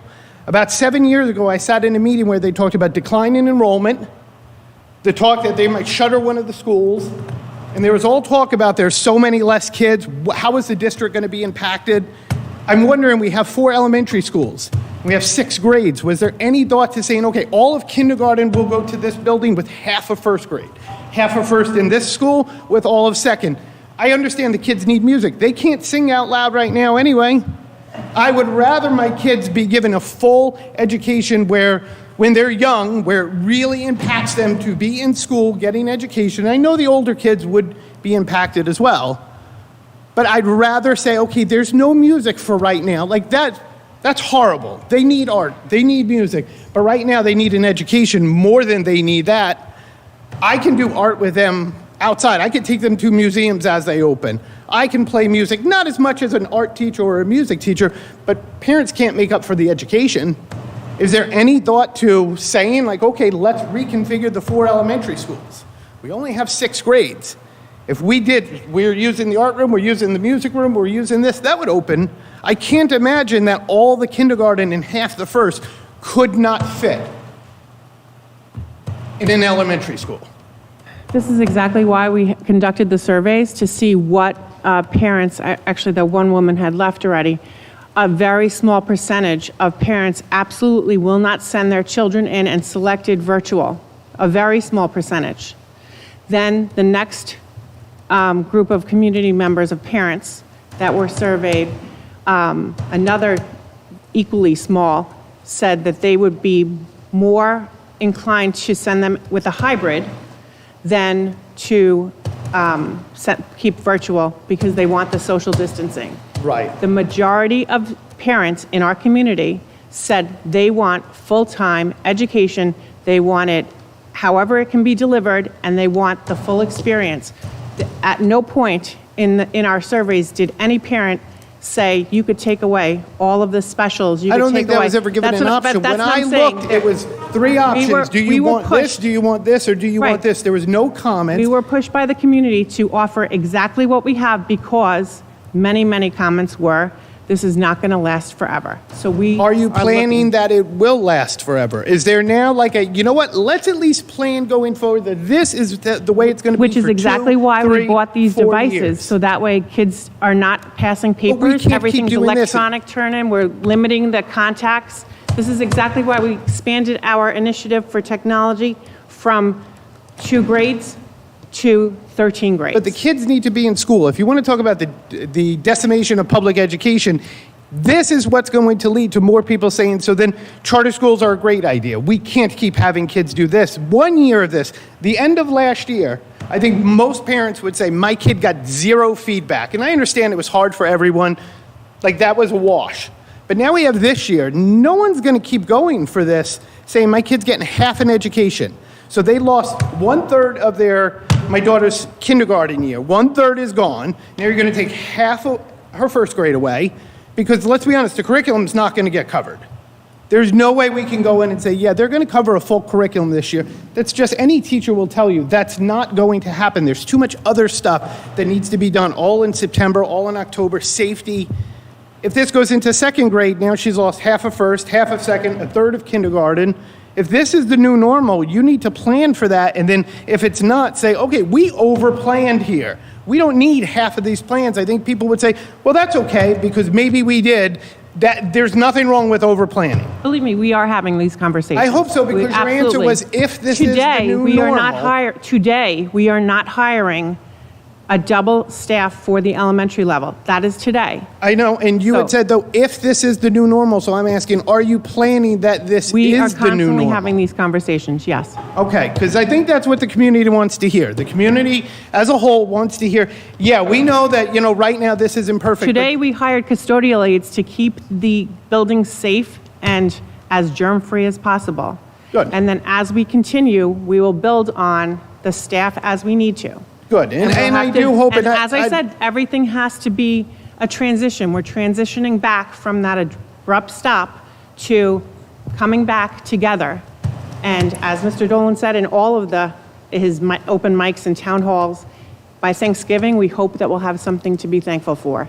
Good, so let's I hope so. Hope for the best, but you're right, we are planning for the Good, worst. and thank you for the time. I don't want to seem like I'm attacking. I think that the more voices that step up, that share these concerns as a community, the more it becomes a priority when you hear that many people do feel this way. I know a lot of people can't be here to share that, so I just wanted to give a voice to a lot of the feelings that I am hearing. So thank you for giving me the time. Thank you. I have a question about who's doing the after-school and before-school? Is that Scope?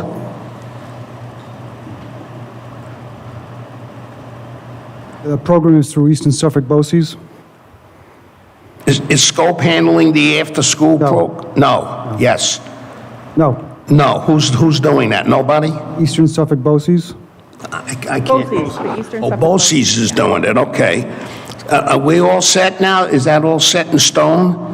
Not yet. We are making progress. As the gentleman said, we did have the lottery. And rather than go out with incomplete information, we're trying to put together a packet that'll cover all different scenarios. Well, can we get that package out to the people as soon as possible? Or what is the holdup here? Well, we had a 5-day-a-week program previously. We had to develop pricing to encompass a 2-day-a-week program. And now there's conversation about certain students being 3 days a week, 4 days a week, or 5 days a week, depending on their status. So we are trying to coordinate this all. Stephanie Parker is doing a fantastic job, and she has been in touch with me frequently about answering some of these questions. As the gentleman pointed out, we're trying to come out with precise information rather than incomplete information. So we're just going to ask for just a little more patience. We did conduct a lottery, and we did choose the students. And we're just trying to take into all considerations so that we just don't go out with incorrect information. And these important decisions have to be made by the families. We just want to give them the correct information to do so. Well, obviously, the families are waiting for information. If possible, can we see if we can expedite some of this so that the people know what to do? Because it's pretty hard when you don't know what you're going to do with the kids. Okay? I agree. Thank you. Anyone else? Marie? Ashley?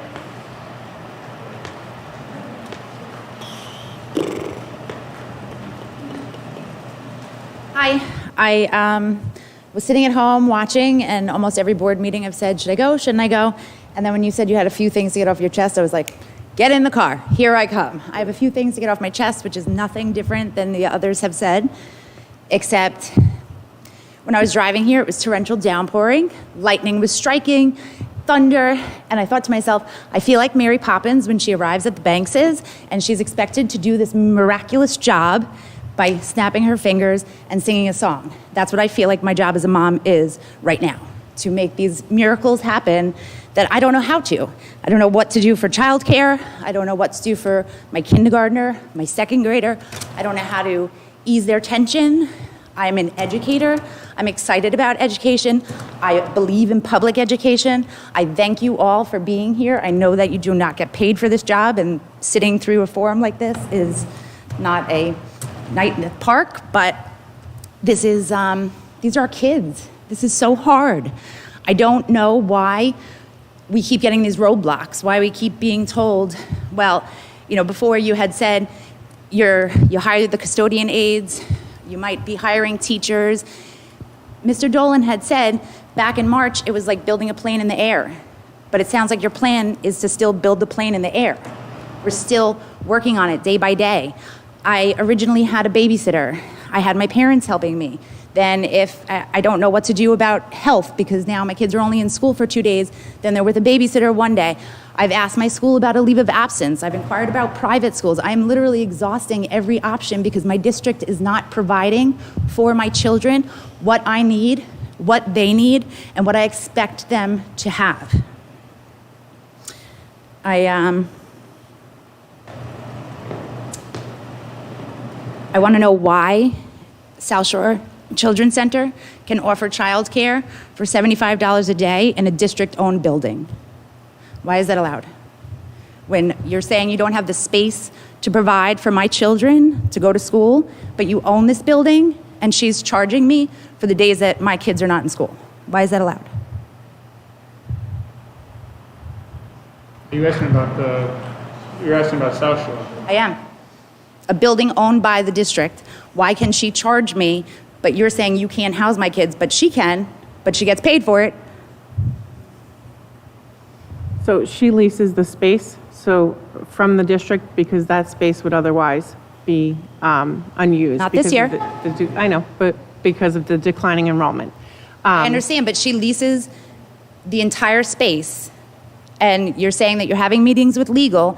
You can't meet with the lawyer and say, okay, those classrooms that aren't being used, I'm not saying take away her I'm not saying take away her class, her, preschool and her pre-K. I'm not saying take that. That's her business. My kids went there. I love her. I love what she does. But if she has empty classrooms for my child and she wants to charge me, then you should be able to take those classrooms back and put my child there, even with a teacher aide. At this point, I don't care. At this point, I mean, my options are slim to none. I am willing to take a leave from work because I don't know what to do. I don't. They're my kids, I get that. But this is my district. I grew up here. I went to East Islip. I believe we should be expecting more. Also, hearing that it's not in the budget to hire teachers, it's definitely not in my family's budget to provide childcare for my 2 children 3 days a week. I have a lot of ideas. I do work in a school district that I think is a great school district, that we did really well last year. I think we're doing really well this year. I know you guys have heard, the gamut from A to Z on different ideas on how we should move forward. So I'm not going to go through any of those things, but I would have liked to have been given the opportunity to be included in some of those decisions. You have people in this community that have good ideas on how to get the kids back or how to better teach the children, how to better reach the children when they're home.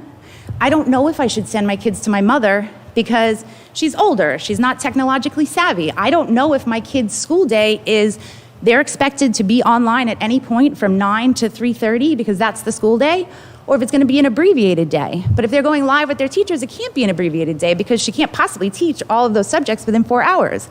So yes, the expectation would be, Mom, get ready. Or am I hiring a babysitter, a 20-year-old babysitter that I hope will stay off her phone long enough to watch my child do this? My kindergartner? My 5-year-old? Who am I leaving my kids in the hands of? Thank you. Again, hopefully most of your questions will be answered when the plan is published tomorrow. And I would, if you want to send us an email of your ideas, we would love to hear them. we have gotten many community members' emails. We've had, messages through My the emails PTA have not been and, responded to, different emails that I've sent. I have gotten no responses from the administrators. So, I mean, I guess I could try you guys. Yeah. Love to hear from everybody. Also, when you talk about you want their school day to be as normal as possible, then being able to go to music, art, cafeteria, my daughter on this hybrid schedule will probably visit the cafeteria once a month, I assume. There's no way that they're going to have every class in the cafeteria those 2 days, is there? Again, that's a building by building. It depends on how they're going to utilize the cafeteria. Right, so if they have to rotate classes into the cafeteria for them to have this woohoo cafeteria experience, then I would have rather the cafeteria be partitioned off for my kindergartner. I would have rathered a half day for my kindergartner to get reading, writing, math, and send him home so that then my mother could care for him. She could play with him, she can do cards with him, flashcards with him, or she could just do Play-Doh and be grandma instead of the technology director. It's just so hard. If the kids are going to music, can they sing? They can't, right? They can't sing because then it expels their germs. So you're promising me this normalcy of music class, but I don't think they can sing. They can't share instruments, can they? Is there someone going to disinfect those instruments? So again, I'm being promised something that I don't know that it's going to work out. You're saying you want to promise them gym to be normal, but they can't play soccer. So that's not normal. It's not normal. None of this is normal. So to try and say, we're doing the best we can so the kids have the most normal experience, mommy at home crying because she doesn't know what to do with you is not normal. That's not normal. Thank you. Thank you.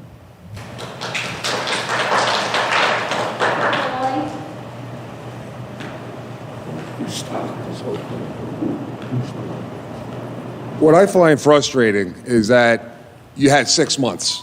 This started in March. And the fact that we're having a meeting tomorrow and we don't know, obviously everything was up in the air, but to rehash it, plans should have been made all along. You had 6 months. The Chromebooks are on order. They'll be in hopefully middle of September. And as the other gentleman said, then it takes IT time to set that up. That should have been done. You know, to repeat, I moved here because of the school district. I found a good school district that I wanted to raise my children in. I have 2 of them in RCK.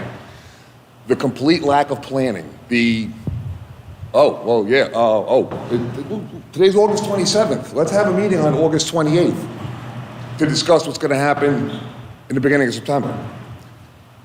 The before and after care, again, to repeat that, both my kids, one got in the lottery, one didn't. Wouldn't you think maybe if I need it for one, I might need it for both? Kind of just pulling that out of thin air. Again, just the complete lack of planning, leaving it for the last minute. Yes, I hate Cuomo as much as anybody on this island. To blame everything on him, yeah, he does take a load of it, but on this level, things should have been planned earlier. When we knew, March 17th, when New York State got shut down, school ended, okay, let's start thinking for the future, what's going on for next year? And have all the teachers been trained with technology Because I know for sure, last year, I was going back and forth with them on the dojo, and they had no idea what was going on with the lovely videos from teachers from Arkansas. That was the most boring, frustrating thing. And when the Cami thing and the Google Slides weren't working, and I asked them, what's going on with this? Oh, I don't know. It works on my computer, but I don't know. So have the teachers been trained to handle the new levels of technologies out there? That should have been addressed. You know, I mean, and I'm not treating you guys as punching bags, but in general, this should have been thought about 4 months ago, 3 months ago, not the week before Labor Day. Leaving it to the very last minute.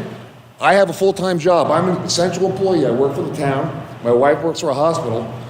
We have to figure out what's going on. I just squeaked into a daycare center that has a school program. It cost me $300 a week. It's $1,200 a month. Yeah, I know, but it's killing me. And everything's been left to the absolute last minute. That's the frustrating part. I have a little bit of flexibility in my job. Most people do not. What are we going to do? How do we all of a sudden at the last minute figure out that, oh crap, my kid's going to be home 3 days a week? And the fact that communication-wise, I'm getting more communication from Facebook, from the PTA groups, or running it to people that I know from Scouts, than actually hearing it from the administration of the district. I'm getting anecdotal things that, oh, I just happened to be scrolling through Facebook today, and oh, that's when I discovered this meeting. They love to call me every week in the beginning. I got a phone call. My wife and I were phones were getting blown up. My emails getting blown up. Now we're getting crickets. This should have been handled ahead of time. I find that to be frustrating.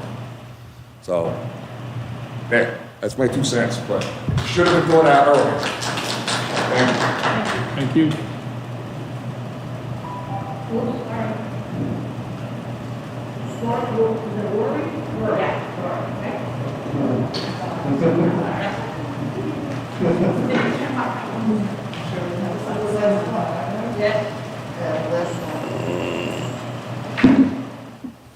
Hi, thank you for what you do. I know it's... Can I interrupt you just for a moment? If you would like to just sign up to speak, that's all right. You needed to do it before we started, but I think everyone else has spoken, so please, This yes. is the new norm. We're flexible. Hi, I'm Rory DiBiase. Thank you for what you do. I know this is a hard job, but I'm not happy. I work in a school district that I'm proud of. I'm a special education teacher. I sat on that plan in my district. I helped coordinate that plan in my district. Who was on your plan? Because I'm friends with teachers in this district. None of them were asked to join. In my district, we had students, we had teachers, we had aides, we had parents, we had everybody, and everybody had a voice. Who worked on your plan? That's what I want to know tonight. That's one of my questions. Who? Dolan did, but who? Because I've asked it, haven't gotten the answer. I'd like a list of their names. Okay. We did not have a committee. You had no committee We for the three committee of people. plans. We had administrators. Right, we had The administrators that were here. The group was set up by committee of administrators. cabinet I'm gonna take a members, deep breath. cabinet members, administrators, and teachers union members. I'm sorry, could you take your mask off and repeat that? Cabinet members, district Faculty members? cabinet members, district administrators, and teachers union members. Because they just said something completely different. No, I meant to say that we didn't have residents. We did not have a committee. Like, we didn't have a committee like you're saying with Right. kids and things like that. We had our committee, but it wasn't, My committee still meets every week. what school district? I work in Kings Park Central School District, and I'm very proud of that school district. Not perfect school district. I've worked there for 20 years. Not perfect. I would say that to Dr. Egan. Not perfect, but he has done a stand-up job. My building has 3 elementary schools. K to 3 was going full-time. He said, I'm so sorry, I can't get the intermediate school there. Last week, he called all those parents and he said, I got you. They're all going to school full-time. Middle school and high school is not. I have a 9th grader. She's going to be 2 days a week, every other 3 days. I am not happy about it. She's a great kid. I'm leaving her home to make decisions on her own. I have a 3rd grader who wants to know when she's taking pictures. That's what my little one's concern is. I don't want to wear a face mask, and when am I taking class pictures?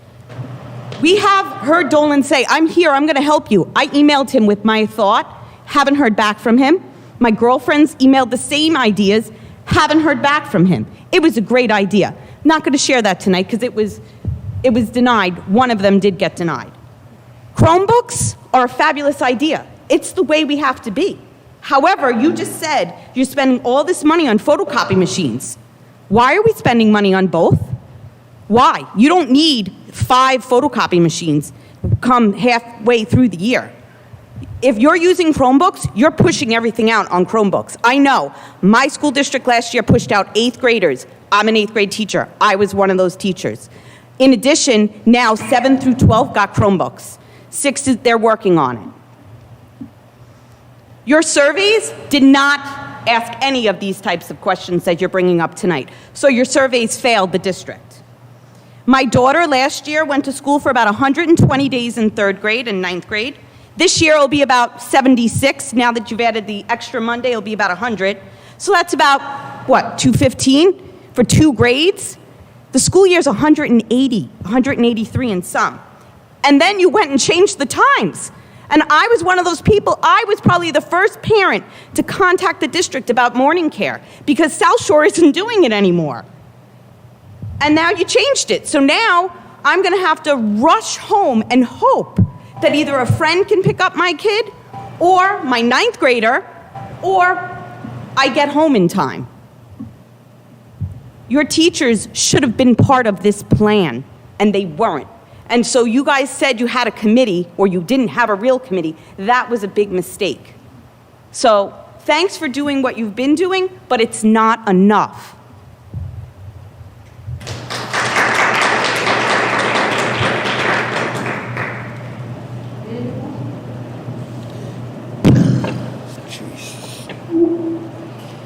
What's up? So like the last woman said, I'm also a teacher. I'm a 4th grade teacher in the New York City DOE. And I can start by saying that what my daughter's teacher, as an incredible teacher as she was for kindergarten, she did not meet online with my child once last year. No live instruction for the entire time that we were out. I was on the live instruction with my kids for at least 4 hours a day, every day, making sure they got what they need.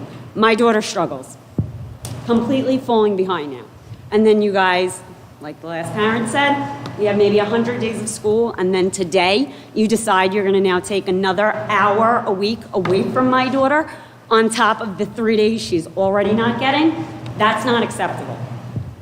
I was listening to the live stream of this board meeting, and I heard one of you say that we're gonna finalize plans for aftercare and before care tomorrow.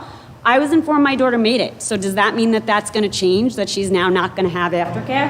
How am I supposed to get there to make sure she's getting what she needs when I am working 5 days a week as well? I don't think that your plan to make all of these last-minute changes is appropriate. I think that you are failing your K through 6 students tremendously because I don't think that K through 6 students can sit on a computer for hours a day and get the instruction that they need. That's fair. And I don't think that having all of these plans come up at the last minute for working parents is fair. And I don't think that you're addressing every individual student's needs with these plans that you have in place. And I think that telling parents at the last minute is not helping us at all. And I'm really here today because this half-hour change, I could have gotten on board with hybrid maybe once you decided to do more live instruction, but now you're taking another hour and a half away from our kids weekly that they need tremendously to get where they need to get. And you're making many children in this district fall behind other districts that have come up with plans for their students to be in school 5 days a week. I understand being a New York City school teacher, that space is an issue. Getting all of these plans in place are a very big issue. It's a huge undertaking, and I understand that. But I don't personally believe you're listening to the parents in this district and doing what we need to get our kids where they're going to be. So now, 20 years from now, my daughter is going to be behind other districts that have their kids going to school 5 days a week. They're going to be behind their peers because they're not getting 5 days a week instruction. I heard you say you want it to be as normal as possible. You're saying, I heard you say before, no parent said they didn't need art and music. Like another parent said before. Nobody knew that? Well, I'd be on board. I think reading, writing, math, that's what my daughter needs right now. When she gets older, sure, great. Art, music, those are great things, but maybe we don't need them right now. And I know Mr. Dolan's big thing was we want it to be as normal as possible. It's not going to be as normal as possible. The other parent said before, 5 days a week, you know what? They're going to go and it's not going to be normal? Okay, so then let's make it a new normal. Maybe they don't have music and art this year, but they're getting what they need in other places. And changing plans at the last minute for working parents is not helping anybody. Saying, oh yeah, finalized plans for aftercare will come out tomorrow, but I've already been informed that my daughter made it in. Now you're telling me, so does that mean tomorrow I'm going to get a phone call that says my daughter is not in aftercare? I don't understand why that's being said. My daughter already made it in. Now do I need to change my plans again? And you couldn't answer the question. Did you do the lottery where cohort 1 was all in one lottery, cohort 2 was all in the other lottery? I don't know, because nobody seems to have those answers.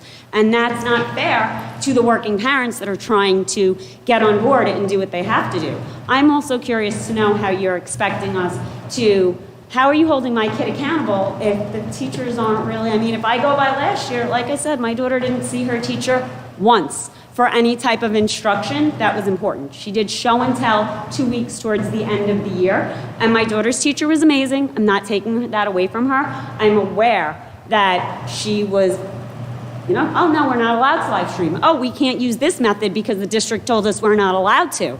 So that left my daughter just hanging, and I am extremely disappointed with this district. We bought a house here because of this district, and now watching these plans, watching all of these districts around us going 5 days a week, and Mr. Dolan's answer is, I've opened school for 25 years, 5 days a week, I don't need a plan in place for that.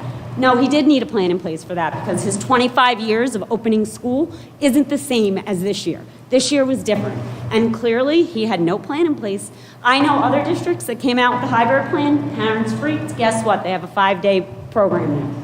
Our kids, you guys are just telling us, nope, figure it out. And I just find it very unacceptable, and I came here to speak tonight because a lot of parents said parents don't come and speak, and that's why none of our questions are being answered. That's why I'm here. I'm letting you know, I do not think it's acceptable. I don't think it's acceptable that on August 27th you decided to change school hours. Because not only did you change the school hours, you're taking instructional time away from my child. That shouldn't be taken away.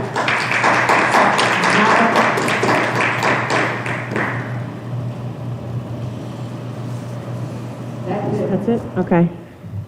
Thank you all, and thank you for those here. Our next Board of Education meeting will be Thursday, September 3rd at 8 p.m. Motion to adjourn? Motion. Second.